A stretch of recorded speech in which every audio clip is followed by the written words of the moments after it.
We're live. Okay, hello everybody. Welcome to Badgerpod Gamergate number 10, Smoothie Operator. My name is Brian Martinez. I'm the host of the Nerdcast and the Badgerpod Gamergate. I also have a webcomic called Good Guy. It's at goodguycomic.com. And I hope I get to go to Calgary to meet the rest of the honey badgers. That would be sweet. And I'm going to go ahead and pass the potato on to Hannah. Hi, I am Hannah Wallen, author of Breaking the Glasses at breakingtheglasses.blogspot.com, and I hope that everybody gets to come up to go up to Calgary to meet as well. I'm really grateful that I'm getting to go, and I hope the rest of the honey badgers will get funded as well. And I will toss the potato onto Anna. Thank you. I am Anna Cherry. I'm a cosplayer and professional naked girl, and I also write occasionally on anti-feminist gaming and sex-positive topics. And yeah, the fundraiser thingy is great, and you should contribute because we have so much fun stuff planned for you guys. And I will pass the introduction thingies over to Rachel. Thank you, Anna. Hi, I'm Rachel Edwards, and I run a blog at nuttingnerdist.tumblr.com. I also write show notes and all kinds of good things, as well as doing the ads for the show every week with my, sultry voice. At least that's what they told me. But I will throw the potato back to who hasn't spoken already. Allison? Yep, that's me. I'm the one that hasn't spoken. Take his potato. It's yes, hot. I've taken the potato. I've taken it, and I've turned it into julienne fries. But anyway, so my name is Allison Tiemann. Honey Badger Radio was my brainchild way back when I started it. Founding hosts Hannah Wallen and Karen Strachan. And it's sort of grown since then, and yes, we have a fundraiser. We are trying to bring the rest of the posse up to Calgary. We got a good number of them, mostly because we're paying our own way, but we do want to get... we have Hannah now, and thank you so much for making that possible. And now we're working on Anna. In fact, we're about $350 from getting Anna to Calgary. So there you go. I mean, if you feel like seeing her there and having, I don't know, watching her antics in Calgary, I don't know what those antics would be. I'm not Anna, so I can't speculate. But they're definitely cosplay-related antics. I will tell you that for a fact. If you want to see that happen, please do go mosey on over to feedthebadger.com and feed the badger. And also, we probably will be. I've been told that this is an interesting concept, or this could potentially be very, very impactful. We will be having the Gamergate colors up, visible in the flesh realm, for people to see and speculate upon, and possibly also attempt to kill us for. Like literally flying the flag. I'm so excited about this. Well, maybe not. We will have them there. I'm not sure if we're gonna flag asterisk. Yeah, it'll be like a banner. I mean, I'm not sure if we can literally fly a flag in a convention. So it's more of a metaphorical flag flying thing, and it's also not really a flag. It's more of just a symbol. So. It's more like a red cape we wave in front of a bull, so hope and hope we don't get gored. So yeah, if that's something that you want to see, you want to actually see people who've been involved in Gamergate, or actually even been involved in the whole fracas over games since before Gamergate, if you want to see us supporting games, free, artistic expression, free expression, lack of not censoring people, not bullying people, or continue to bully people, but don't do it with the moral high ground and self-righteousness. Yeah, come and support us, and we will go there, and we will be visible, very visible. Again, that's www.feedthebadger.com, and I'll throw this back to Brian because I have. Oh wait, I forgot. Also, I do webcomics, Xenosporo, yada yada yada. You've heard this before, so I won't go through it again. Brian, take it away. All right. So if any of you guys want to check out those webcomics, do so, but not right now because we're about to do our show. So do it after the show. All right. So we got a lot of topics to get through, and stuff that's been going on that's related to Gamergate, censorship, geek culture. So we're going to go ahead and get started with what I think would be the most recent kerfuffle surrounding what happened with Lionhead Studios. Would you, Anna, please give us the rundown on the stuff with Lionhead? Sure thing. The age of social justice warriors has come to Albion, but some call it the age of oppression. When freedom is nothing but a dream, it is time to make a stand, to lead a rebellion, to be a hero. Welcome to the city of the downtrodden, where those who dare to speak out are punished. True rebels fight against all odds. With lines like these from Fable 3 cinematic trailer and the perils of the rebel white chicken, Lionhead Studios firmly positioned itself as a champion for the underdog and a voice for habitually silenced. This is a game franchise that represents weight changes with food consumption, attractiveness values, and other interpersonal vanity metrics that allow you to have almost unique romantic interactions with everyone in town. This is the game that features an ability to marry or be a polygamist, have children by sleeping with your spouses, or buy sheepskins from the shopkeepers if you prefer an adventuring life unfettered by offspring. This is a game that has evil little gnomes that taunt you with, "I'd like to come round to your house for tea, and then I'll have your mum." And there's our noble hero, our big, fat, stupid, ugly, noble hero. This is also a game that features the ability to pay for prostitute-provided sex, while still somehow presenting and playing like a more kid-friendly Zelda. It must be all those British accents. Now, knowing all this, the image of Lionhead Studios that was tweeted for National Cleavage Day, hashtag, was tame by most standards. The flack they received for daring to point out the notion that women have breasts that are pleasant to look upon when they are arranged in a cleavage-like fashion inside a garment was less tame, but by no means unexpected. What wasn't expected, given this Lionhead Studios track record with their 3 Fable games, was this their buckling under the pressure of the woman without hours. That's a typo. Within hours, and scampering to remove Foaming Jug's image from their social media accounts. Their issued apology afterwards was the last misguided musket shot to the knee, assuring everyone of their team's love for inclusiveness and diversity, which is in no way to apologize for artistic cleavage in the first place. What a letdown on so many different levels. Lionhead Studios, you have betrayed your white chicken. Philosophers tell us that there are those who create and those who destroy, and those who are wankers like you. Discuss. Yeah, so this is another example of something that I've said before where developers, they back down, the bullying hits them, they think they're being very tongue-in-cheek, which they are with their humor, but there are people out there, what I'm going to say is the vocal minority, that doesn't like that there are certain things that are just sort of like off limits. And even National Cleavage Day itself, as stupid as that is, because we have I love cleavage, but point being, we have a lot of really dumb days that we just sort of throw out there, and it's just so that we can, it probably is just something that creates a topic of conversation or something that people can tweet about or whatever. And the fact that we couldn't even embrace this silly little nothing day without running into a whole bunch of shit, it's really annoying and frustrating. And but the worst part is that Lionhead apologized and backed down. And this is why I always say don't do that, because you let them know that this is okay. And those people, they don't even play Fable, because otherwise they would know the tongue-in-cheek sort of innuendo-style humor that runs rampant throughout. Cherry, I know that you played it. I actually never played it, but yeah, I've played it all the way from the first to the last one, and it's to the third one anyway, and it's it plays like you can be evil or good, like in a Fallout, I guess would be the closest reference style way based on your decisions. But the second one and the third one, it had prostitutes in town where you could buy, and it's Albion, which is basically like King Arthur-esque medieval England, and you're like in town square, and you become the hero, and you run around and you do stuff.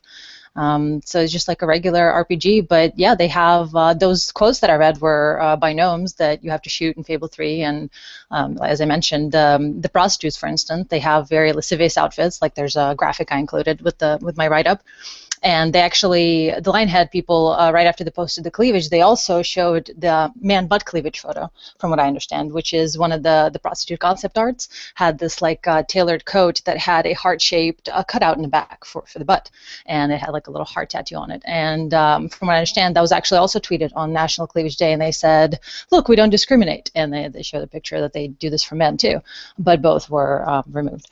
And so, yeah, it's definitely something that, but also there's this weird thing about Fable, children play it, and it's kind of like SpongeBob, you know, there's these jokes for adults in SpongeBob that you don't get as a kid because you're just playing. Well, so many games, and Fable is one of them, that you can play as a 6-year-old, and you're running around killing, you know, like little birds with slingshots, and then upgrading to muskets and doing like the RPG thing, and slaying like spiders and bandits at worst, and that's it. And you don't get any of the sexual jokes because you're like a child. You don't. It's subtle humor, but if you're an adult playing it, it's very tongue-in-cheek, definitely sexual innuendos. Obviously, you literally can buy condoms and can, like, well, you sleep on a bed that you furnish inside your house with your wife, and you get children later, and you can come visit them. So it's like a Skyrim in a progenitor, in a sense. But yeah, it's been all like that always, and for them to take down the very tame photo that they had is astonishingly strange, given the track record of the games, to me. So you have a game where basically you can make any ethical and moral choices that you feel like, and your character is supposed to simulate to some extent, you know, a satirical kind of like humorous medieval world, and you can do anything you want, like, and then it sort of like leans your characters, like, you know, your I guess alignment, for lack of a better term, depending on the actions that you take. Yeah, so, it's even the second game, for instance, I think it was Fable 2, that their logo was a picture of a young boy who had this kind of like a, not young, maybe like 12, I don't know, had a halo and blonde hair in one, and a reflection where he was like, had like was red with devil horns in the other, so you could like be angelic or devilish, and depending on your choices. And I think your character actually changes, and you actually do grow horns in like the first one, and possibly the later ones, because I haven't played the evil side, so I don't know what happens there. But from what I've seen, it's like, it's just one of those like things. Yeah, This, I mean, this sounds almost like the roleplay game version of Ren Fair. I had a hilarious exchange on Gamergate. Kotaku in Action. I saw a hilarious exchange. Someone mentioned Ren Fair because these people, or these individuals of a certain merit, I don't want to use these people, that's sort of othering. These individuals of a certain merit or a certain behavior, shall we say, they said don't tell them about Ren Fair because they don't seem to know about it. Oh shit! I just told them about Ren Fair, didn't I? They're going to find it eventually. You know they will. There will be Rennies subjected to social justice, and of course, like every good red-blooded American Rennie, which is it's funny that we actually enjoy this, but like every good red-blooded American Rennie, they will turn around and hoist their cleavage and wiggle their boobs at them and tell them to fuck off. Yeah, well, what I said was, you know, they were saying, I hope they don't find out about Ren Fair, and I was like, yes, and the vast tracts of land in Ren Fair. Yeah, that's not an environment that's quite all conducive to the attitude. Really, it's just not gonna work. Nobody's getting. Okay, the vast tracts. No one's picking up on that one. Come on. The huge tracts of land. Do you mean? Huge tracts of land. Huge tracts of land. But I got it. It's for some reason I said vast. I think there was a contextual thing going on there. That's why I said vast. Why did I say vast? I don't know, but what this makes me think of, though, as far as this goes, social justice warriors, it's the same thing I said under a YouTube video in which I think a conservative journalist was kicked out of a feminist venue for being conservative, not actually having done anything at the venue. Just you can't video here, you can't do a story on us because you're conservative, and I commented about feminists being all inclusive except you. And that's what it is here with the social justice warriors, that they're all about diversity and inclusiveness, except for people they disapprove, especially hot chicks and the men who like them. And you know, you guys aren't welcome in the social justice circle jerk or anywhere else they happen to be aware exists. And they're going to just keep trying to do that everywhere, whether it's games or the maker community or comic books or cons or wherever they happen to set their sights. They will try to get rid of that particular type of fun because it's an area that takes control of the social environment away from women in general, you know, and takes it to a point where it's just give and take and a lot of fun instead of being held for ransom. Allison? Well, what I wanted to point out was I don't understand why these people or these individuals who keep bowing to social justice warriors don't realize it's a rigged game. If you once you are out, once they've marked you, you never become unmarked. All you become is easy prey, and they just continue to just beat on you and beat on you and beat on you, and that's your life for the now. And what have you gained from saying, okay, yes, we comply, we're sorry? Well, they hope to be like Anthony Birch, who was one of the authors of Borderlands, where he actually did bow down to Sarkeesian when she said, hey, Lilith from Borderlands 2 is a damsel, you should be embarrassed or whatever. And he said, oh my God, you're so right, I'm so sorry. And she said, oh, well, at least you recognize it. And he said, oh my God, thank you, Anita. I'm going to take this tweet and put it on the wall, and then showed her a picture of doing that. Took her approval tweet and put it on his freaking wall. And so, I mean, hey, one of them lucked out, got approval from the SJW, queen. So. Yeah, but the thing is that you allow them to set he the had to rules. mop the floor with his belly to do it. You allow them to set the rules, and they'll just go after you again for something else. There's no ending to this. There's only conditional surrender until they decide to change the deal further, and because they can, because it's an exercise of power. That's what is attractive to bullies, is an exercise of power. That's why all of their conditions are so unclear and ambiguous. I mean, how do you get rid of male privilege as a concept? Like how could any man ever? He can't. He's always in a state of sin, so he's always got to go to his confessional and confess to and abide by the rules of his betters. So it's like, if you allow them to set the rules, if you abdicate the moral authority to them, you are always going to dance, and you are always going to be outside, and you're always going to have that sort of Damocles over their head. So the first time they sniff around you, say, yeah, no, sorry, no, don't even say sorry. No. Yeah, you have no moral authority. You have no power over me. You have no power over me. Okay, I'll rant over. Thou shalt not pass. Yeah, no, this is like I'm saying, you guys, that you developers, content creators, I've said this before, do not give these people an inch, because they don't really want you to escape that place of eternal sin. They don't want you to, be better. They're always going to find something else, especially because of they get a taste of that power to alter someone else's creative process, and it's usually because they themselves are not capable of creating anything. They're usually not creative, not talented. They can't write, they can't draw, they can't program, they can't act, they can't do any of those things. And so instead, they see that they'd really like it if things were a certain way, and they want to control that.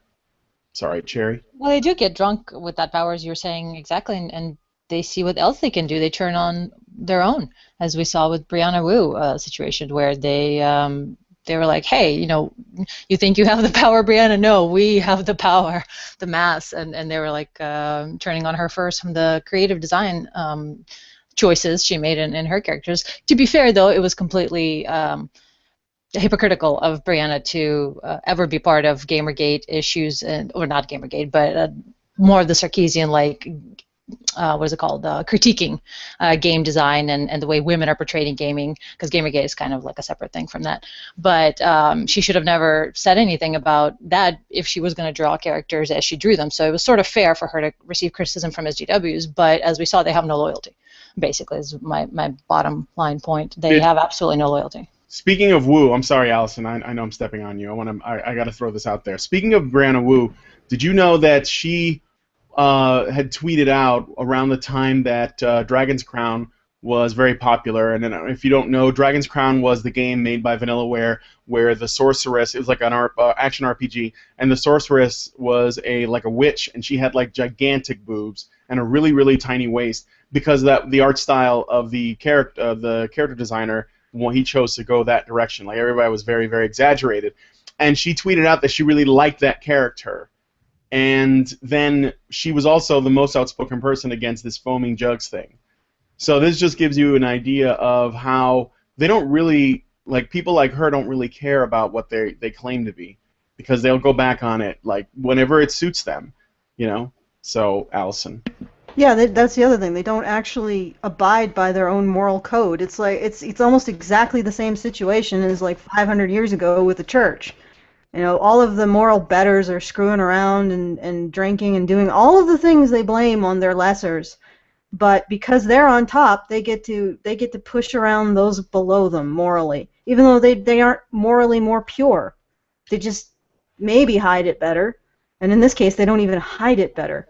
It's just it's essentially, like I said a couple episodes before, it's just some aspects of darkness of the human nature that you get a little bit of power and you immediately want to flaunt moral authority over the people underneath you, and you use any narrative to do it. It doesn't matter if it's worshiping a particular god and his particular choice and tabernacle cloth, or if it's misogyny is the devil. It doesn't matter the moral schema that they use. It's just a bludgeon to beat on the people below you, and it's just a dark aspect of human nature, and it doesn't seem to change regardless of what particular moral code you're using to bully the people underneath you, the people you're shouting down at. And I think that's what we're seeing. I mean, to be honest, the what is represented in the social justice warriors are geeks, like Hannah was saying a while back, geeks that have acquired a bit of a platform, a bit of power, and they're turning around and they're morally bullying those geeks and nerds that they consider to be below them. And I guess we are, in a way, because we don't have that kind of platform. We do not have that kind of power to create. And I'm talking about creators now, not just the people who are there critiquing them, but they provide a function. Just to explain what I'm saying, you have the creators who have a bit of a platform, who have more of a platform, who are creating for Hollywood or for TV, and then you have the people, the social justice warriors. And what the social justice warriors are providing to these creators, who are now sort of spitting down on their audience, is a moral schema in which they are better than their audience, and they love that. They love that feeling of feeling absolute contempt for you. Contempt, just you're just pieces of shit. You just happen to like their work, right? But otherwise, you're even in liking your work, you're still pieces of shit, right?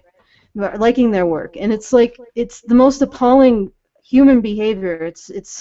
And it is a very human behavior, but it's also sort of, I wish we could move past that. You know, this is why we can't have nice things, human race. Now, and I'll step off. Go ahead, Hannah. I think a lot of that gets started in their youth.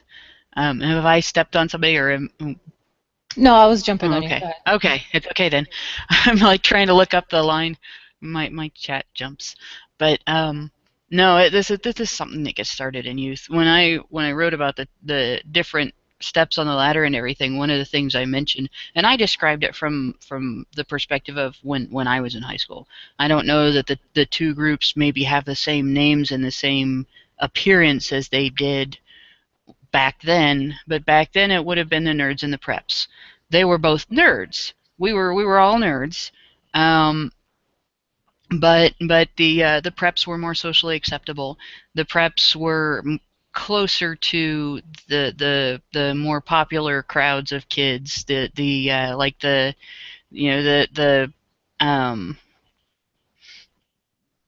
oh, of Are you course, all the struggling other there, Hannah? cliques. Yes, all the names of the other cliques have just sort of disappeared from my head. I never really got clicky in high school, so it's kind of hard for me to think of it. But the kids that did the pep rallies, the kids that did that planned the dances and stuff like that. The jocks are like the student body president, or Well, popular? I don't know. In my school, the jocks were kind of everybody. We were small enough that there were a lot of people who were jocks and something else. We even had people that were jocks and band geeks. So if that tells you anything. Um, but no, these are kids that like they would be in the National Honor Society. They would be involved in various clubs. They were still nerdy. They were still taking the college prep classes. They were Yeah, like still today leadership? they would be in the engineering courses. But yeah, they were the next step up on the social ladder. So they were basically socially accepted nerds, and they didn't necessarily get the same treatment that you got when you were on the lower rungs. Like the guys that I hung out with, you'd see somebody walking down the hallway with wet hair. You knew what happened to him. These are kids that regularly got roughed up. They got picked on in the hallways. They got knocked down in gym class. They got picked last for dodgeball, even if they weren't bad at it. Just because they were disliked. Nobody ever went to a dance with them, you know, and and the same groups kind of exist in today's social justice warrior versus every other area of nerdiness or geekiness, and that these are the same people. These are people who are accustomed to being socially accepted but want that appearance of, because today it's more popular to appear to be a nerd or a geek. They want that appearance of having always not been socially accepted, and so they're gonna continue to push down on anything that they can label socially unacceptable.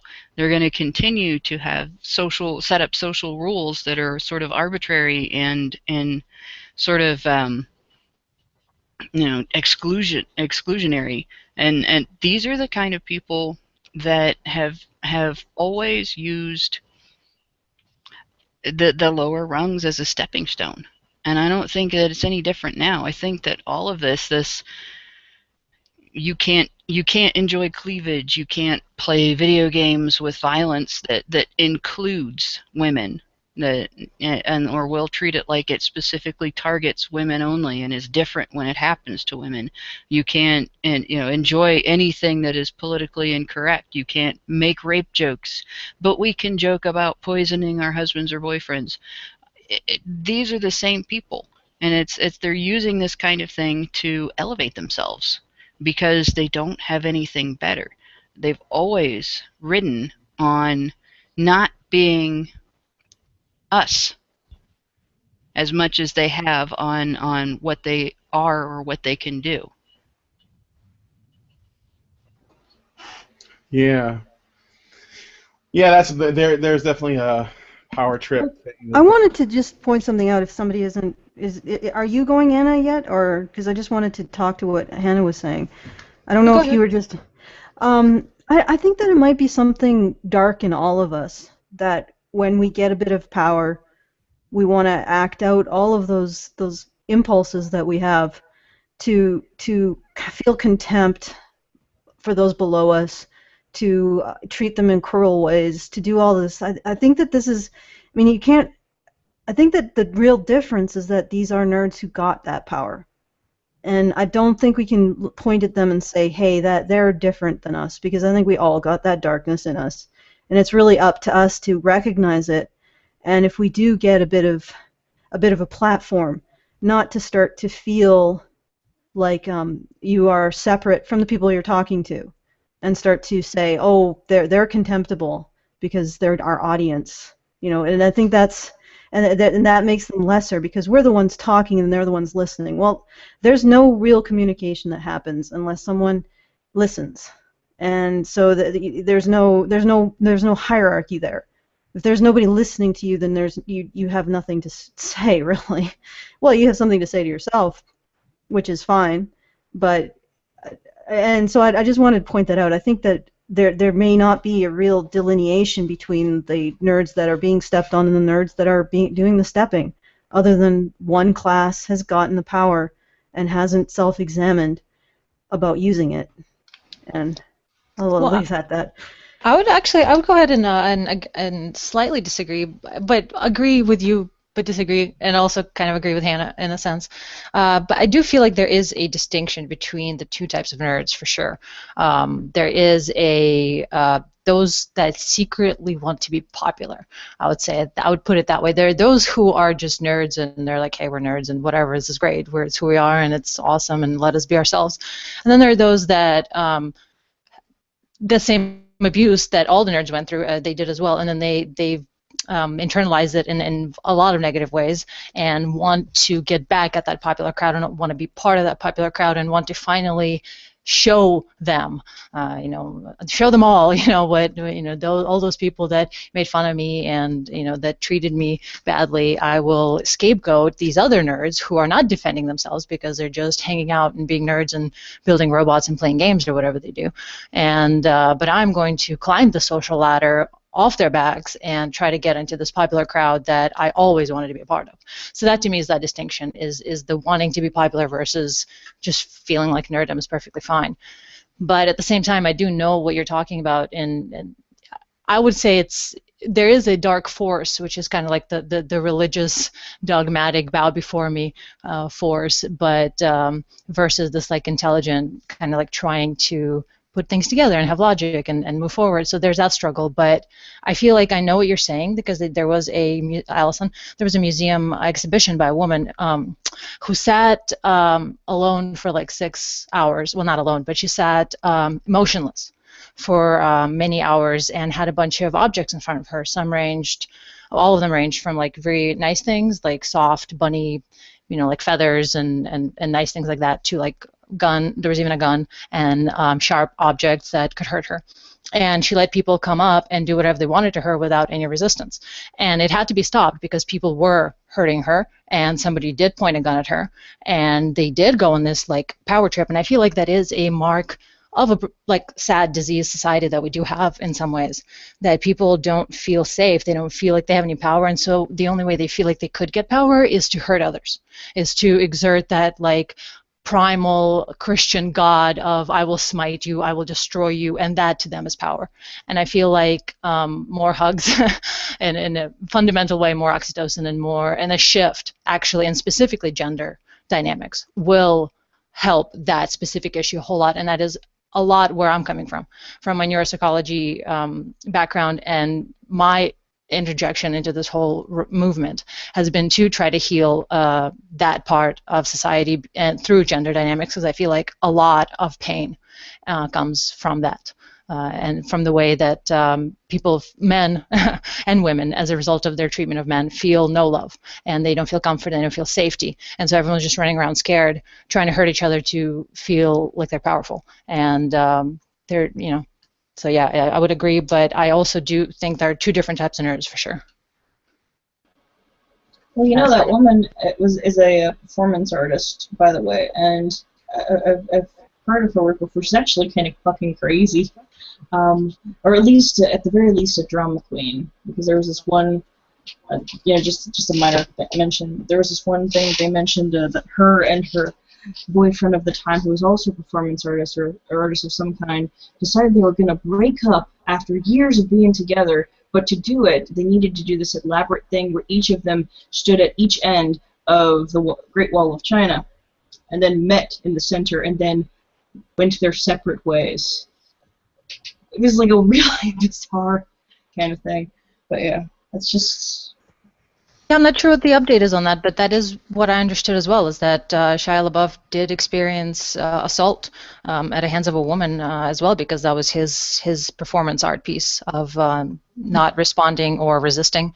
And it was the story goes that it was evident enough for people in the line as the one was coming back, like she was ruffled, so it was like pretty violent abuse, and I don't know if that's true or not, because obviously it's a rape of a man. We're supposed to doubt it. Not to mention Shia LaBeouf, who's a very controversial character. But I would like an update on that if we have it anywhere. Wow. All right. Yeah, that's quite a tangent. Yeah, we're gonna reel it in, but although it was a good tangent, though, that's why I didn't like. Not that I can censor Duck because he's not over here I with was me. only there for a minor moment. No, yeah, it was fine. I think it was still good. We got good stuff out of that. So we're gonna move on to the next story because we have 3 more to get through. So, Rachel, you tell us about the smoothie incident in Germany. I love this. I love this. I love it too. This is how you do it, guys. And I entitled this True Fruit Smoothie Company is based. A German company, True Fruit's Smoothie, recently came under fire for a joke on its packaging. Packaging which usually carries tongue-in-cheek humor as well as see-through plastic, putting the contents on display. But feminists decided to take issue with a joke on their black packaged flavors. Smoothies which were not visibly pretty, but were just as tasty. The joke on the packages translates as such, quote, limited number 6 black edition. Have you ever helped an ugly female friend, who's really a nice person on the inside, get a date? That's how we are feeling with our smoothie here, which might be the tastiest we've ever made, but who doesn't get the love it deserves because of his looks. We saw no other solution but to turn off the lights so that you can fully embrace his inner values, unquote. While it's obvious to anyone that this isn't a statement on women or discrimination, feminists, as usual, could not take a joke and complained to the company. But being based as they are, the company didn't take any of their crap and responded thusly. Quote, hi everyone. Yesterday we received some complaints about the label of our Black Edition smoothie, accusing us of sexism or lookism. We want to tell those people that we respect their opinions, but we don't share them fully. Quite to the contrary. We love our humor, and we aren't going to allow anyone to forbid it. And that's a good thing, because thankfully we are living in a society that gives us these opportunities. But since your opinions are just as true and valid as ours, we have a proposal. Why don't you keep out of each other's way? Because over here, you will always be exposed to the kind of humor you hate and we love. No one is forced to buy our products or follow our social media channels. Best regards, unquote. One can only hope that American companies will learn from their example. Discuss. These guys are awesome. It seems like you're kind of damned if you do, damned if you don't. If you're responding to people as beautiful and attractive and everything, well then you're objectifying them, especially if you do it to women. But God forbid that you admit that some people might not be attractive, and that's not the most important thing about them, and you find a way to say so, then suddenly it's lookism.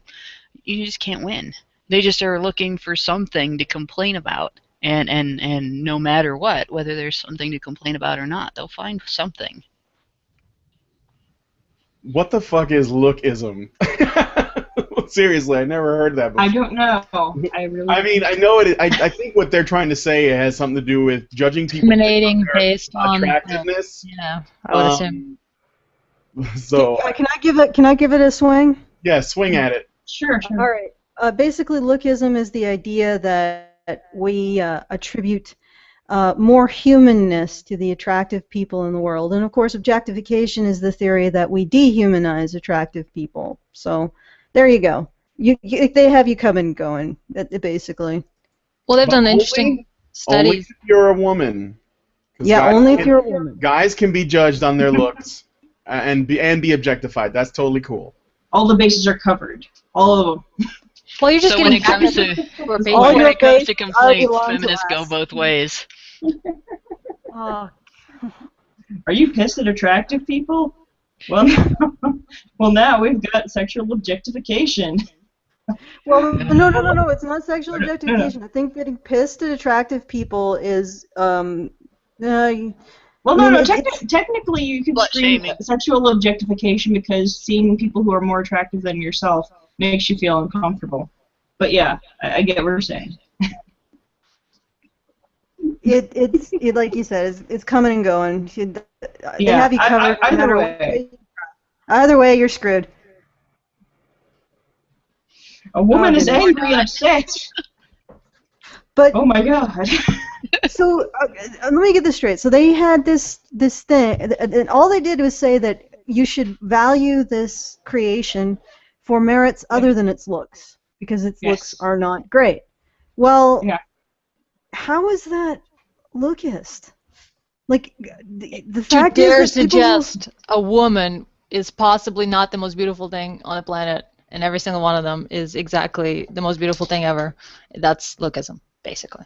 Okay, so Yeah, every you're woman is articulating beautiful. a standard for beauty. There could But- be no such thing. But well, what about the standard of saying, well, the personality is beautiful, but then isn't that a standard of beauty?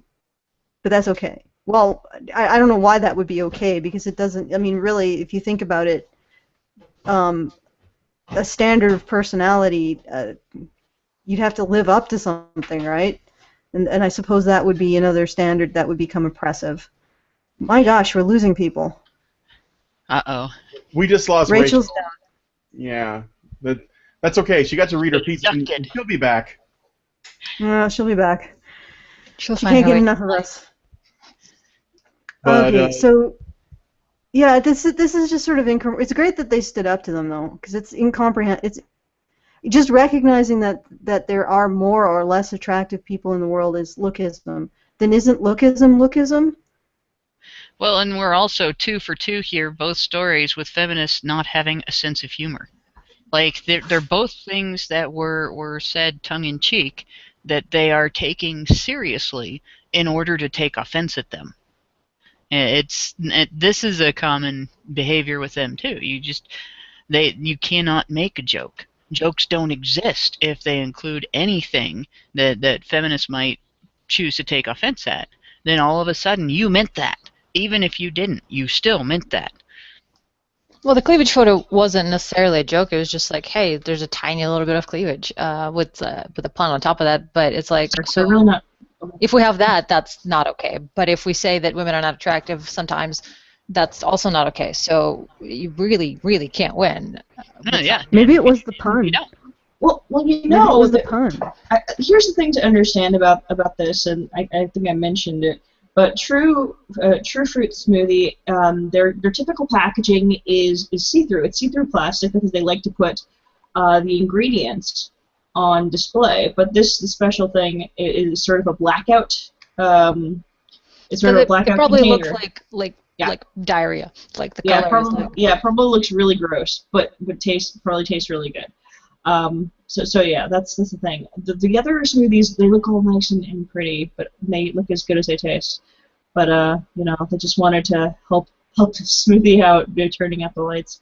Just I love that line. But I mean, Allison has a valid point. It's like, why are we ignoring the fact that they actually saying something really nice about something progressive and how we should treat people, that we should look past their exterior and focus on. They're actually saying something extremely nice and progressive, social justice way, and yet they don't like that, of course, because they have to focus on how it personally offends them. Once again, it comes back to what they personally don't like, and that's why there is no coherent anything from the feminist movement. It's other than, oh, you said something about a woman.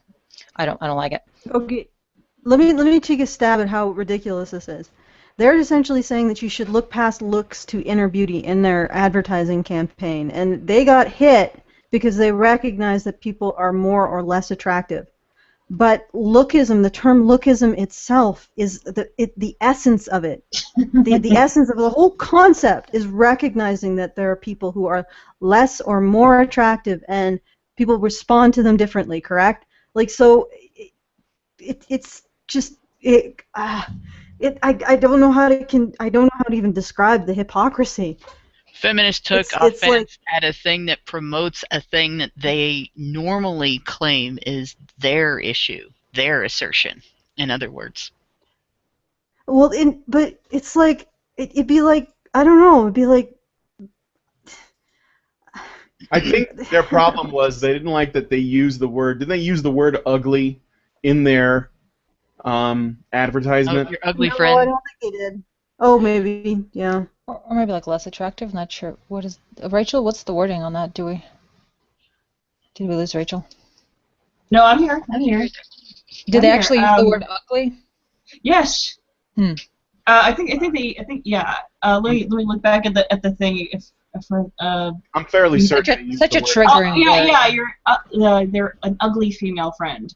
The fact that they even suggested that some women might be unattractive. I mean, this whole conversation is like the epitome of first world problems. Holy shit, some people are unattractive because life, dealt them, a bad hand or something. Holy shit. And people are upset that somebody's bringing that up.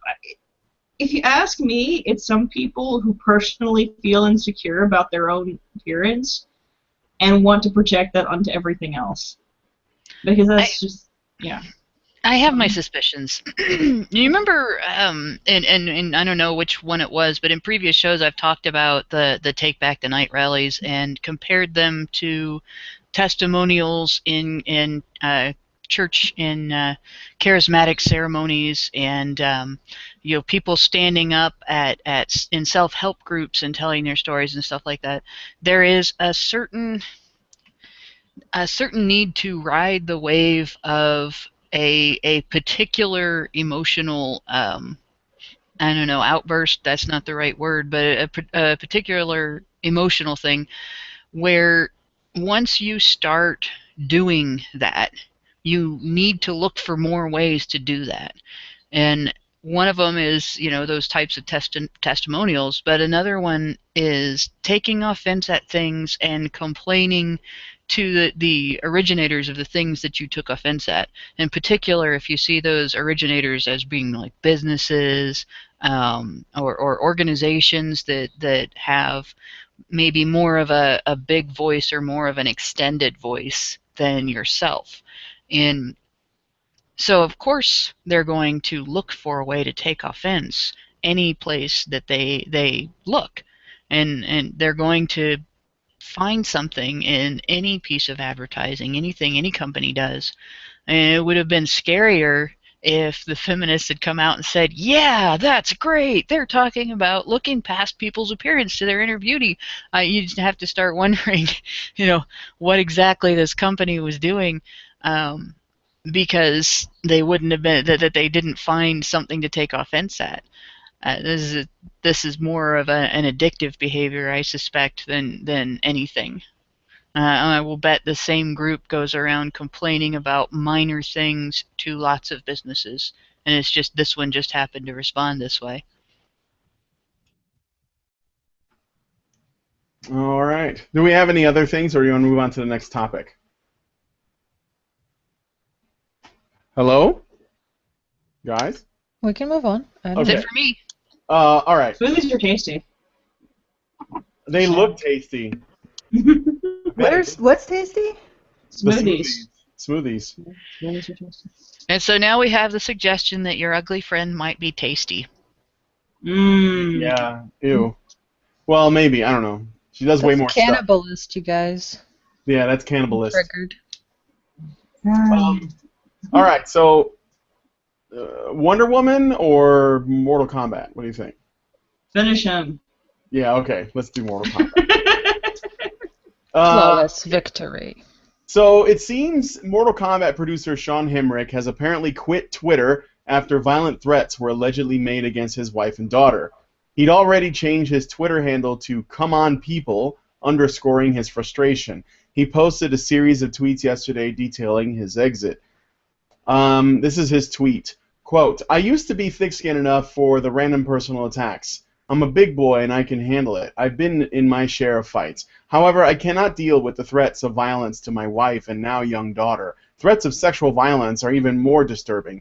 You want to fight me for any reason? I'm probably willing to go, verbally or physically. I can hold my own. But threats on my ladies? No." The threat that he received was this. "Yo, bitch, if you don't put my nigga Reiko in, I'll be over there to fuck your wife. You heard?"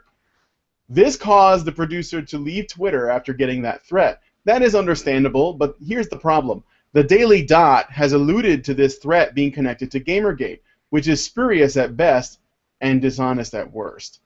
The person making the thread had no tweets that used the hashtag in his history, and his account was at least 3 years old, so it's not a troll account that was made specifically to do that. This means that any of his behavior on Twitter goes back at least that far, which is far before Gamergate. But those facts didn't stop the Daily Dot from making the implication anyway.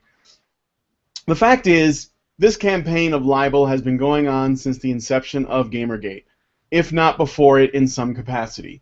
We've seen the media try to make Gamergate out to be terrorists like ISIS. We've seen Gamergaters as harassers through that lens. Even though there has been no proof of harassment being connected directly to GG, we've seen pundits try to make connections between GG and school shootings and other sort of violent acts. We've seen GG made out as actual rapists in a dramatized network television crime drama. It would appear that this goal of fear-mongering is to make anyone who doesn't question their sources reason to fear GG as some kind of monster in the closet, waiting for an opportunity to drive women out of this business and lynch people of color for wanting diversity in games media. So yes, I'm not surprised that Sean Hemrick quit Twitter upon receiving that threat, because it shows that the mainstream media has found and created the monster that they were so determined to find. So discuss.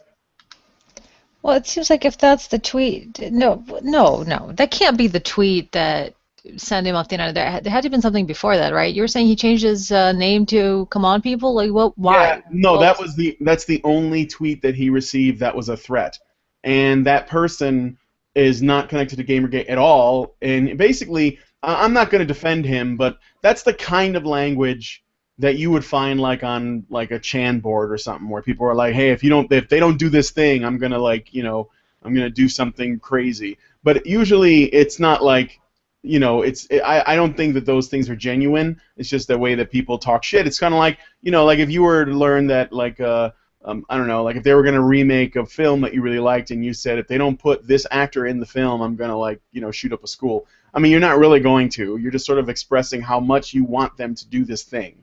Well, it's nothing compared to like 15-year-olds or even 10-year-olds on Xbox Live Chat. But so you're telling me that he received that one ghetto-sounding tweet, and Yes. that caused him to change his Twitter name, and that wasn't enough of a response. So he was just like, you know what, fuck it, I'm quitting Twitter. Like that was the chain of events without any other abuse at all whatsoever, is what you're telling me? No, there's no evidence of any other abuse that he received at all. He had a lot of people asking him questions about Mortal Kombat 10 because there's a lot of people want to know, Yeah, like journalists writing, sometimes hit pieces on basically saying not that language, but also saying things about authors or developers being stupid or in a variety of more colorful language, that they're not up to snuff if they don't cast certain characters. You mean like that? Like journalists do that. Right. So yeah, sort of, but they don't make like outrun. obviously not like I'm going to shoot up. But I really like that example. I'm going to shoot up a school, right? Because that's pretty much the level of graphic that we're talking about here. But if it's one single thing on the internet where we know, like if you look at YouTube comments, it's something that humanity does just. As I'm saying, there's a dark element. Oh, absolutely. But here's the thing, though. This is what I think is kind of interesting about it. Normally, the idea that we got threats over the internet far, far precedes Gamergate. It's been going on since the birth of the internet, most likely.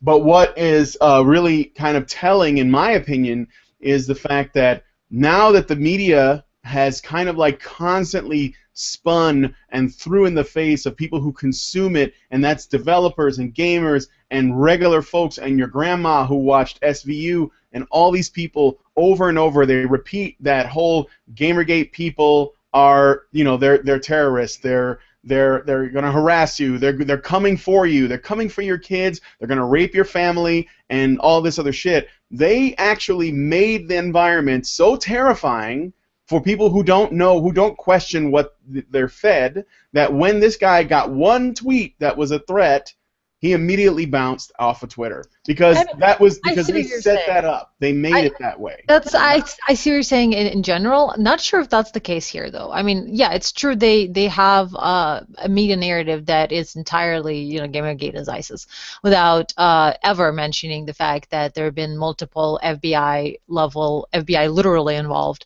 investigations, and that all threats are phony. None of the people who say they've been driven from their homes, et cetera, had any credible threats, or that there's going to be shootings if they speak there. That none of that has actually been real. So that has been not reported. Very true. Major fear-mongering sensation created around Gamergate.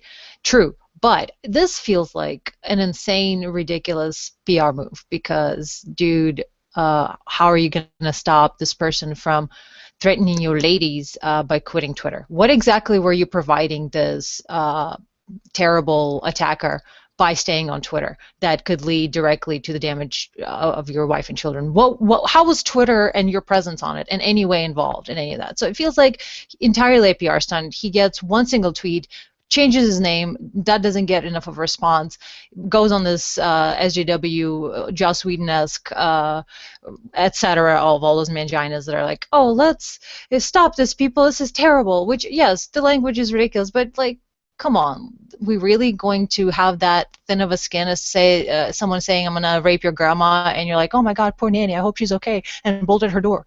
Come on, this is really not, it doesn't seem real.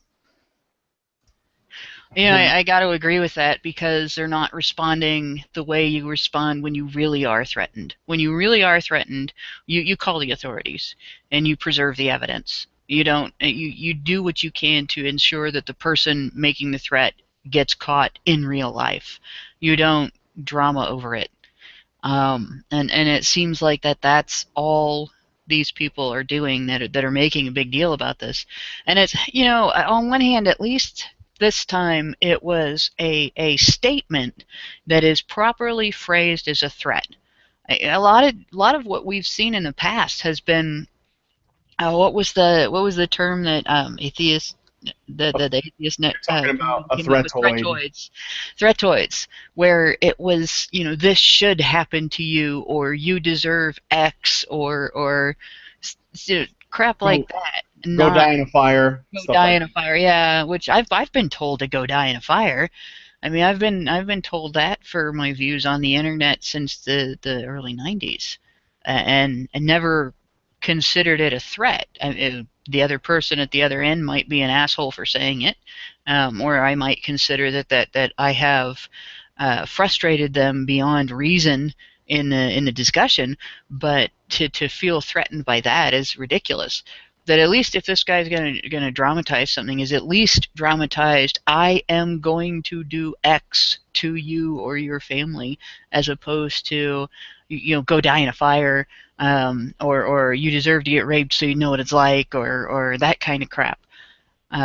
But yeah, the behavior is totally not consistent with how people react when they really are threatened. Aside from fleeing Twitter, which, you know, that might be more consistent with being traumatized or being afraid or whatever. And, you know, to be honest, people have different constitutions as far as what they can and can't handle. There are people that are tough as nails, and you can say anything in the world to them, and you can tell them off in no uncertain terms, and they'll just stand there and look at you, and it doesn't, you know, it's water off a duck's back. And there are other people that you can say, oh, you got a hair out of place, and they'll burst into tears. And that's just people. So if the guy really is upset by this and everything, and really is unable to remain on Twitter and do his social networking, that may be true, but it doesn't reflect on necessarily the intent or maliciousness of the individual, or the level. It doesn't mean that the level of harassment is higher than it was if it didn't bother him, and it certainly doesn't transfer it to the preferred criticized group. It just well, of course we keep going, Allison. But yeah, it doesn't transfer it to the preferred criticized group. It's an internal thing. It's about him. It's not about the person making the statement or the group he doesn't like or anything else related to the internet. It's just his response. Your response doesn't define the intent of the person that you're responding to, or the intent or behavior of the people that you're accusing. I don't know. That's it for No. me. No, that makes sense, and I mean I agree that when people respond to a threat in a way that isn't the way that you normally should, it does sort of raise some alarm bells. But I think that the folks at the NetherRealm with Mortal Kombat, they used to really stand up to censorship like hardcore. That whole Jack Thompson thing revolved around them. They even put him in the game so you can kill him, with a fatality. So when that sort of behavior from those individuals came around, Mortal Kombat, the folks there didn't have a problem standing up to him. But now with the social justice warriors, that's a different element. Like they're willing to give up some ground, because they've altered the physical. Like they put out a press release saying we're going to make the female bodies like more realistic. I don't even know what the fuck that means. And they're gonna make changes, and then like when this threat comes out, curiously this guy, I mean it was probably a real threat from a real person because that guy had a real Twitter, but the way that he sort of parades it, like a look at what's happening to me, and I'm gonna leave Twitter now. This is why you guys can't have nice things, and then right after that, Daily Dot goes, this is Gamergate's doing, even though there's there's nothing that connects it to it. It's all it all looks really suspicious. So I think no one else has anything to say about this. Is that right? I have nothing. I have no strong feelings one way or the other. Okay. Finish. All right. Well then, let's do Wonder Woman. We're actually a good time. That's pretty cool. Doom doom doom doom doom doom. That's good. I like that song. Okay, so all right, here we go. Absorbing Man channels the arguments of angry comic fans that raise criticisms regarding the dubious choice of making Thor into a woman, leading him to being made into a brutish caricature worthy of being knocked out without his arguments actually being addressed. Then, in an issue of Loki, Agent of Asgard, a comic series featuring Thor's half-brother Loki, he reminisces on quests of his past, specifically one where he attempts to find out the identity of the new Lady Thor, when he cites, actually it's about ethics in hammer wielding, actually in the Impact font. Taking a jab at Gamergate, of course. That combined with the debacle surrounding Milo Manara's Spider-Woman alternative cover and Raphael's Albuquerque's alternative Batgirl cover, it seems like there are genuine attempts to do something to the comics industry, both on the part of some of the people who work in it and those who claim to support it. But we aren't done yet. In Sensation Comics number 29 and number 30, Wonder Woman must face her greatest threat ever. While Superman deals with asteroids that have been sent on a crash course with the Earth and Batman tracks down psychopaths in a rainy Gotham City, Wonder Woman must protect Espinosa. Thanks, guys, we were feeling left out. A young pop star who is trying to shake her rainbows and unicorns image to appeal to an older audience. And the internet, in her world, is not happy with this choice. Espinosa's bodyguard calls in a favor and asks Wonder Woman to protect her. As the tour's first show is being prepared, a group of teens that would put the diversity of Captain Planet's Planeteers to shame arrive to be a part of the action. Inevitably, things go wrong, and Wonder Woman is put to the test by trying to prevent harm to the children via sabotage. Espinosa's bodyguard puts her Amazonian training to the test and apprehends, dun dun dun, the head of security, who's a white man, by the way. Compelled by the lasso of truth, the security head explains that he thought Espinosa should remain feminine, sweet, and wholesome. Mind you, he is restrained by the lasso and is forced by its power to tell the truth. Wonder Woman remarks, the lasso compels truth, but it can't stop mansplaining. Cue eye roll. Espinosa says, I know what will, and proceeds to punch the man in the jaw, knocking teeth free. So apparently the only way to stop mansplaining is to use violence.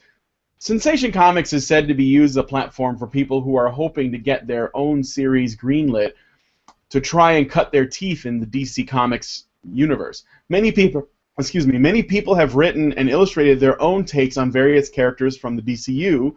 Lately, it's being said that Wonder Woman might be looking for a change in the staff, because apparently she is really difficult to write for. This particular adventure is an example of one such attempt. Since the last illustrators and writers for Wundy made the terrible mistake of saying that they don't really want to write Wonder Woman as a feminist per se, much to their own chagrin, I can see why others who really want to get that job are taking things in the opposite direction with all of the girl power, woman power, diversity, patriarchy, lasso of truth inspiring to women, online harassment, mansplaining, slut-shaming, sexualization of girls and young readers. Those are all of the tags that they used, that they crammed all into 2 issues.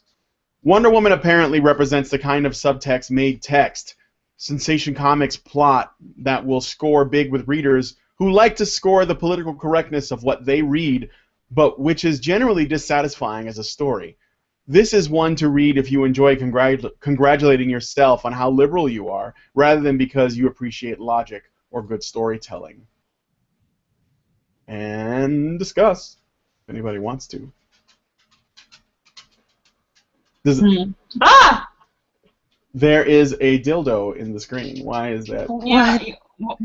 Why did you have to break out like the quartz dildo? That is exciting. If you use this would be a very painful dildo. I think it would hurt you. So no, this is more like a fertility symbol. It is quartz, but it's pretty hilarious because if you look at the actual channel, just a sec, just let me do this again, just a sec. Yeah, this is distracting at all. I love it. Well, they actually found a jade dildo. That was the oldest dildo ever found was jade.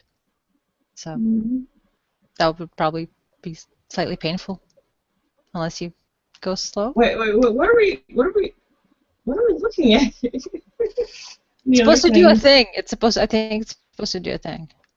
I know, but I'm seeing a skull also. I don't know what's going on here. I don't know. Me and Hannah have just been going off the rails, but I went further. Yeah, we're just going down. I don't even think we're on the rails. Do I need to bring out my rec ring or something? My stuffed raccoon. Your what ring? My stuffed raccoon. Like my boyfriend got. Oh, your raccoon! I thought you said your. Valentine's Day. I just have stuffed animals just lying around. I also have a stuffed beaver as well. I heard your wrecked ring, and I'm like, I don't know. I don't know if we want to see that. Wrecked ring? What? How did it get wrecked? Like, I don't have a wrecked ring. Like, but you know, not that I'm shaming or engaging in lookism or anything, but I am a little squeamish when it comes to things being hurt. So if your ring is wrecked, I don't know. I don't know if I can bring myself. What? It's just. We just got way off topic here. Okay. I'm gonna bring it back. I'm gonna bring it back. Yeah, this is just completely ridiculous. Oh God. I mean, okay. Here's the thing. You've got Wonder Woman, and she's constantly, wrapping guys up in her lasso of truth and things like that, and getting them to tell. Like, why is suddenly it now mansplaining? Like he's. If you didn't want him to tell the truth or explain anything, you wouldn't fucking put your lasso on him. It's just so fucking ridiculous. I mean, and what the hell is wrong with, a performer having some kind of dignity? Certainly, I don't necessarily think that performers necessarily need to stay wholesome or anything like that. But I mean, it is kind of fucked up that people just kind of have to feel like they need to be a certain way to get noticed, that they kind of have to be the sort of, for lack of a better word, attention whore. It You seems know. like a really stupid Wonder Woman story, though, doesn't it? Yeah, Like, it really Like is. the worst. What is that? I understand I'm trying to deal with the very relevant and hot topic of a young star becoming, trying to shed her Disney image and being all adult-like, and that being okay. I'm 100% with that. That's great. But what? That's the worst for comic superhero to. Come on, you guys. That's And the worst part is that like any kind of sexuality that they do, it ends up feeling forced. You know, it never feels really genuine, to be perfectly honest. I mean, I don't know. I guess after Madonna, really, what can you do? I mean, everything's kind of copying after that point. Just, I don't know. I mean, like, I don't want it, obviously I don't want it pulled down or anything like that, and this is all just, silly little, it's escapism, whatever, but it just seems, you know what I think? This is what I kind of think sometimes. I think that we live in an age now where we have the internet, and everybody can be a creative if they wanted to. So people write fan fiction, they do artwork, they create OCs, they, I don't know, like they put shit out there. Everybody is trying to, not everybody, but a lot of people are trying to use the internet as the platform through which to find their way. they make And feminist frequency, yeah, for example, this is like a shot in the dark, a random thing. And there are one of the things that is sort of like becoming apparent is the fact that some people are cut out for it, and many are not. And as an example of that, like you can just look at Tumblr. There's a lot of really untalented people there, and DeviantArt and like other spaces, YouTube too. But one of the things that I think that sort of culture of everyone is a winner and everyone can create and everyone is good at the same stuff at the same level and you can't judge anybody is, and I'm getting to this, you have people who are like, I want to make comics now, and I know exactly what DC Comics wants. Because that's what Sensation Comics is. It's sort of like, where people put in like short stories or whatever. So it's not like a main line Wonder Woman book. But because the last couple people who did Wonder Woman were like, they made the terrible mistake of saying, look, we don't really want to make Wonder Woman to a feminist character. Because essentially what they were trying to say is, we don't want her to be a bitch. We just want her to be like, a character everyone can like, and give her more mass appeal. And of course that didn't work, and a lot of people, that preferred Wonder Woman, I guess, as a bitchy feminist character, wanted to stay that way. And wasn't she originally created? The man who created her was, even though he didn't make her explicitly feminist, he himself was a feminist. But it's one of those like the cool feminists back in the day in the 60s, for like a brief moment we had like this tiny group of cool feminists, because from what I understand, the wife of this guy, living together with the girlfriend of this guy, the two of them were actually the ones who started the contraception movement for women and the whole pill thing, and I think they coined it the pill, or I could be wrong, but I'm pretty sure all that is true. He invented the lie detector, which is why the lasso does that. His name is Moulton. I can't remember the whole thing, and he was also into bondage to some degree. That's why he had like an extra. And yes, he had said that he felt that women would be better rulers than men have been. So he kind of bought into that idea at that time. And Wonder Woman was. I think it was Planned Parenthood, actually. That was the. Yes, it was. The bondage explains the lasso. Exactly. And actually, if you don't know, fun fact about Wonder Woman, in the old days, if you could like tie her up, she would lose all her powers. Yeah. And that was a common thing that they did. But she had evolved a great deal from that time, but there was a like a feminist overtone. But Wonder Woman was still all about fighting crime and like bringing on the bad guy. She wasn't necessarily against men in general, and that was sort of like that remained, Right, she was just like Amazon, like the strong feminine force that doesn't necessarily, like, feminine doesn't mean anti-masculine. Like it is not, shouldn't mean that, and at least in her regard. Is she tying up women with her lasso of truth? Is she equally, not giving women any passes? Because her whole patronage goddess is like Athena, and she does this whole like, yay women thing, but so I don't really know how Well, her a treatment of lot. people is. Well, a lot of Wonder Woman's rogues gallery is females too, like Cheetah, and there was another one I can't remember, but I know there was Cheetah. So, I think Giganta as well, for example, and All so the yeah, fetishes, man. Furries, like gigantism, sex. I should read Wonder Woman. Yeah. yeah. The original, anyway. That really would not jive with today's feminism, and to an extent it wouldn't jive so much with past feminism either. She Hannah, you're really, really low. I don't know what's going on. Hannah, Is this you seem better? to have been Can you hear me now? trolled. Much Oh, better. that's good. That's good. No, that's a gargoyle. But Perfect. but yeah, Gargoyles. Wonder Woman wouldn't jive well with today's feminism, or today's feminism wouldn't jive well with her for one very simple reason: agency. She would not like the idea that women are helpless.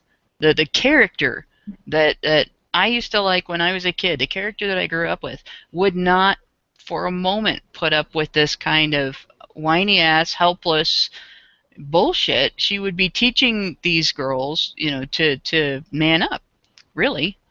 And the idea that now we're getting into these modern feminist terms that are used for shaming men for tact, really, because that's what mansplaining, a lot of times that's what mansplaining is. A term that gets thrown out there to shame men for saying something tactfully that he's going to get stepped on if he doesn't say it just walk on eggshells around the woman as to how he says it, or for admitting to having human experiences himself. And to see that put into a superhero's dialogue. How dare you have a sense of humanity? How dare you have the experience of humanity and expect us to treat you as a human being with your own personal uh, tapestry of thoughts and feelings and beliefs and everything? That's almost like an anti-superhero thing, and particularly Wonder Woman. It just, the idea that she would become this, it just blows my mind. Yeah, Well, I mean, you can't even like this. I'm sorry, Allison. Go ahead. yeah. I'm I giving get, up I get to go. ground. Yes, good. Well, I did text my name, but one of the things, not that I'm like upset or anything. I just, you know, it's yeah. Anyway, so one of the things that my husband actually was, or it is, I think, still a fan of Wonder Woman. One of the things that he liked about her story arc is that she did question a lot of her preconceptions about men, at least in some of her story arcs, and question that kind of extreme feminism. And now we have this, which is I don't understand. I don't think that these individuals of a certain merit really understand human psychology when they write these stories. If you're going to give women agency, if you're going to give women the overt perception of being powerful, then you have to grant that other people, including men, get to judge their actions based on how they behave towards them. Because that's the way human psychology works. Once we perceive a group of people as having agency and power and being strong, we feel less compassion for them, for one, and we are more judgmental about them at how they engage in that behavior. So yeah, this is like these stories lack any kind of human warmth or depth. And I wanted to say to the people who still read them, the comics fans, that the Marvel and DC is essentially telling you all that go fuck yourselves, you're a bunch of slime. They're expressing such incredible contempt for their audience. Why are you buying their stuff? I mean, how much more contempt can they express towards you? How much more can they say that you are beneath them and you are meaningless turds? That they are perfectly willing to flush down the toilet. I mean, how much more contempt do they have to express before you just drop them flat? it's like I'm just surprised that people are still buying their shit. And if there are independent comics writers who actually care about the craft and actually care about the medium and want to do things with it, and you could be supporting that instead of these people, these individuals who seem to only want to spit on you. And I just put that out there. Well, that's well said. I was thinking like art, like when people create art, they're in some way they're trying to show you something about themselves, and they're trying to say something through I mean I think of it as a method of communication.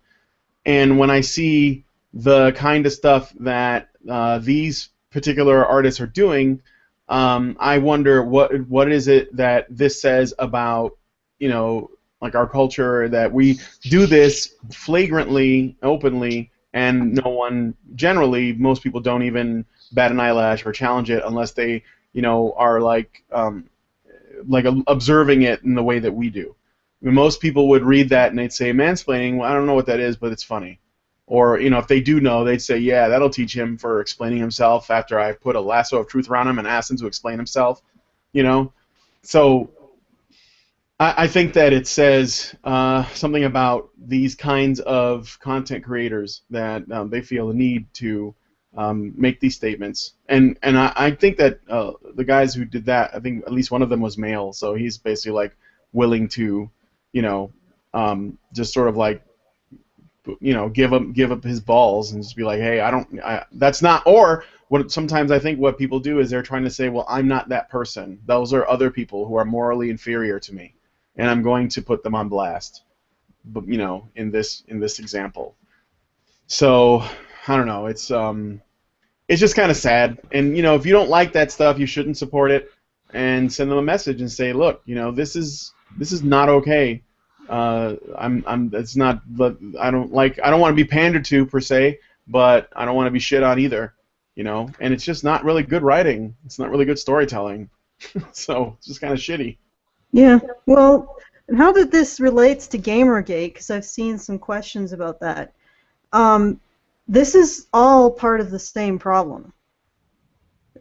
They're not just attacking games; they're attacking everything, and they continue to attack everything. I mean, they 400 years ago, coffee. Men couldn't go out to have a cup of coffee because I don't know that their women didn't think that they should be convening in coffee houses, drinking coffee, whatever. But this is something that's ongoing and never ending, and it happens in all of these different pastimes where people to come together and they just want to have fun, and that's the priority, not walking on eggshells around some little buttercup's feelings, but just having fun. No, What? don't you know coffee's offensive? Yeah, I know coffee is deeply offensive. It's code for rape. Yeah. Well, anyway, Yeah, only the privileged can drink coffee. That is offensive to everybody else who simply cannot afford it. Unless you put a hashtag race together on it, then it's okay. So, on this show we do not always talk precisely about Gamergate. We talk about just general social justice infringement upon people who just don't want to have to. Like, these cultures are fun because they aren't about walking on eggshells. They aren't about catering to people emotionally. They're about challenging and doing things that push you beyond your comfort zone, at least a little bit. And it's all the same thing. It's all the same impulse. It's the desire to turn everything into some sort of pampered, cosseted, just like padding everywhere. Nothing offensive, but everything completely dominated by one group of people. And it's all the same damn thing. The only difference is that gamers seem to have fought back more. And, Damn it, Hannah. and that's what it would be really nice to see all of these communities start to take the Gamergate examples and say, hey, fucking stop treating us with contempt and stop treating us as lesser. We're supposed to have flying cars, not like burning books and redacting history and art. And what the fuck happened, people?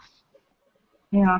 Why are we going back into censorship? We're supposed to be like way more in a freedom of ideas. Yeah, what the hell? Why are we, and why is this neo-Puritanism, why is it being billed as being progressive?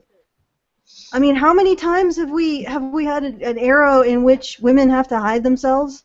Like, or men are condemned for having desire for women. That's right out of freaking St. Augustine. This is old shit, people. Let's move on to something new, something fun, something that's a little bit more boundary expanding as opposed to just constantly freaking pointing fingers and saying, you're immoral. Well, no. And just pushing people out of communities. That's like, it's limited. It's boring. It's done. We've done it. We've done it enough. Contempt and moral fucking looking down on people. We've done that enough. And yes, I can hear you, Rachel. You're looking down at my ranting. Damn it. And next time on Badgerpod at Gamergate, Allison Tiemann in the quest for the crystal cock. Rachel I'm guilt sorry, censors you. Her little sighs are like guilt duck. Yeah, I know. It's like guilt duck. It's not censored duck. It's guilt duck. Yep. No, I have achieved. I have achieved my objective in the quest of the crystal cock. All right. Well, unless it's been someone done. were Still to doing take over- it from you, over and then you your have to go Oh get my it back. I know we've had I'm one just person my ask crystal cock. if it could No, be I'm not- not your eyes Magical to the journey. screen. In which you would have to go and retrieve the crystal cock. And where would it be put, I wonder? Wait, I got this one. I got this one. On a pedestal in a cave with a boulder, and you have to replace. No, there the has to top. be 2 boulders.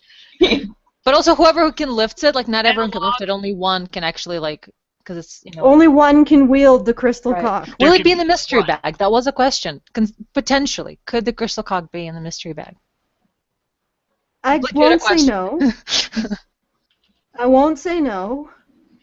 But yeah, that's really heavy to ship. There, she didn't say no, so putting the crystal cock in the mystery bag is not rape. Because the mystery bag consented. Jesus The bag consented. we Also- have it also all in writing. Fun fact to you guys. Apparently, and I didn't know this. This is a minor tangent. I didn't know this, but apparently in Italian, the word for potato is also the word for vagina, or similar to the word for vagina. Well, isn't the word for wife the same as Passing the hot vagina. what are they called? The handcuffs. There we go. Isn't that somewhere? So, Italian? I'm No. like, how would you? I'm like, how would you find? I'm like, how would you manage to compare a vagina to a potato? Well, like in That's Russian, just- balls are eggs, and same in Spanish, from what I understand, huevos are like eggs, and that's like balls. But funny you should mention that. In Russian, not wedding, but like being married, marriage is called the same thing as a defect. Like when you get something and it's defective, it's like the same word. Shit. It's Well, under modern American law, yeah, that's an accurate description. Yay, Crystal's back. She's jazz handing. Jeez. She's handing us. Allison's fingering us. Jazz fingering. I'm prepare your working on spare my fingers. jazz hand technique at the moment. There we go. I'm working on it. A little better. So you need to work on your You spare have to fingers. hold You're not your sturdy arms enough. still and just move your hands. Can we send Think her a of it sample like video? you're the queen of something and you're waving, but you got your fingers spread out. Fingers spread out, and you're waving your hands like kind of. Okay, but I can't move my wrists separately from the rest of my arms. I think I have some sort of mental block. I don't know. This is really difficult for me. Coffee I'm a trauma. retard. Can I just go to shilling? Okay. Let me You just shill. Okay, I can't. I don't think I can shill. I don't think I can shill and jazz hand at the same time. I have reached the limits of my processing capabilities, and I apologize. Okay. I can't Kinda do like it. that. Yeah, like that. All right, let's just. Okay, I'm just gonna chill now. I'm just gonna chill. All right, guys, let's stop the Okay. jazz handing. Chill out.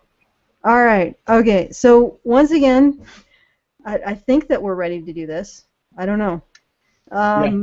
Yeah, we're ready? Yeah, do it. Okay, all right. All right. Okay, so once again, we are doing a fundraiser to bring the Badger Posse to Calgary for the Calgary Comics and Entertainment Expo. And you're probably asking why Calgary? Well, because both me and Karen can actually drive to Calgary. So it's sort of a midway between the two of us. And also I have use of a basement in Calgary to provide a place for people to sleep, although that's not enough, but at least it's help. So it's like it's an issue of just having a little bit more resources. Plus, the Calgary Comics and Entertainment Expo is a very nice venue. It has plenty of people going to it. So and it's like 1/3 the cost of the San Diego Comic-Con. Okay, ponies. All right, let's move on. And we are going to go there, and we are going to. I said almost jokingly last episode that we will fly the Gamergate colors, and then people were like, "Yes, do that," and then you'll have all those social justice warriors descend upon you and do things to you. For SJW. Yeah, keep the cameras at the ready for the the lovely rages of the SJWs, and so yeah, we will do that. We will do that, and I probably will regret having said that, but yes, we are going to be visibly showing the Gamergate colors and being a visible presence for anti-censorship and leaving people the fuck alone to enjoy their games, to enjoy their comics, to enjoy their tabletop, to enjoy the various things that we all enjoy. Enjoy their booth babes. And enjoy their booth babes, and enjoy their cleavage days, and enjoy their foaming jugs and all the various things that are moral betters. Yeah. Our moral International Steak and Blowjob Day. And that's enjoy important. Yes, and yeah, it's very important. Damn it. Yeah. And also potentially talk about men's issues as well. I mean, because men are human, and their experience is part of the human experience, and yeah, it shouldn't be ignored. So there you go. That's what we're up to. If you can point your browsers to feedthebadger.com, we are almost to getting Anna Cherry to the convention. We're about, I think, about $250, $300 from getting her to the con. Yeah, about 4 or 5% away, and so we're really, really close. Hannah's recently been. Beaver? Yes, it's all right. All right, you know what? Fair enough. I did it to you guys, and now you guys are doing it to me. So yes, that is a beaver. No, Hannah it's not. Fair coverage. Or The wombat. gopher. It's the gopher from Caddyshack. I actually have a stuffed beaver in my closet. I have one what she better. said. I have a stuffed armadillo. Nice. That's better. Yeah, yeah. In terms of taxidermy, I pwn your ass, Rachel. I got the better taxidermy.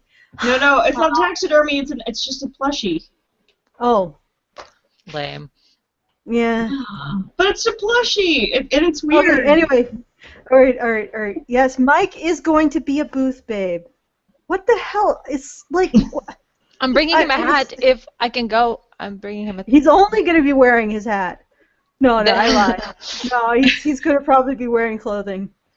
I know that I probably disappointed our entire audience by saying that, but yes. Oh, I just thought I was gonna have a hat and a bottle of wine. Who would have thought that Mike would be the sexy badger? Like, The crowd wants what it wants, man. You can't, dictate what they love. I can't. we might have to make Anna Mike's bodyguard to keep all the adoring fans from ripping his clothes off. Very true. Well, as Poison, I will be, a buff lady man. Yes, you can protect our gentle Soviet Russia. Your gentle English spirit from being mauled. But if I do get to go, which we're pretty damn close, I think my Vivian cosplay, which it's no surprise that it's happening, it will, I think that by itself will draw some SJW protests, if there are any, as it is both flying the Gamergate colors, so to speak, the purple and green, and also being extra slutty. So good times on that. Yeah. Okay, so if you want to see us go, if you want to see us all there, please consider donating. Again, it's www.feedthebadger.com. We are only a few $100s from getting Anna there, and then after that, it's Brian and Rachel, both of whom have been sort of quiet today. I'm not sure. Yes, we have Maybe been. it was my trolling. I would really like to go. It would be really, Yeah. really fantastic. I won't be able to have any cosplay, so I'll be kind of going as myself. Unless So the many last- people will ask you to record shit on their phones. You know this will happen. Yeah. I'm You know, not going as cosplay. I don't think- cosplay. I'd like to get one of those character hat things, you know? Just like one of those kitty hats or something. How did Gamergate get colors? I have no idea. I don't actually know the Well, story. don't they're- you know they're the rape colors, Allison? Yeah, it's the Piccolo Not deck. Not for reals, but you know, it's just joking. Piccolo deck. All right, but no. But do any of you actually know how the purple and green got chosen? Yeah, that's what I understand. Well, actually, they're 4chan Really colors, does. actually, but you know, It was like this thing. There was like this GIF that had Piccolo raping this other guy whose name I don't know from DBZ, supposedly, and it's like this really blurry, pixelated GIF and it's like mainly all you see is green and purple, and so it was called a daily dose, and it was something that people would give to each other like daily to associate the colors of purple and green to rape, from what I understand, as like a joke. And there would be a common expression of like, here's your DD or here's your daily dose, and then the person would be like, thanks, doc, and that's just, it was like, I don't know. That's what I don't know. I don't know if necessarily that was the thing. That was the actual choice for the green and purple, because it was absolutely like 4chan-ish colors. Like Well, that's why they became 4chan colors, because like the daily dose became like a very common thing, and then just those two colors. Yeah. But yeah. Yeah. Okay. Am I signing us out? Yeah, Yeah. I think so. Okay. Yeah.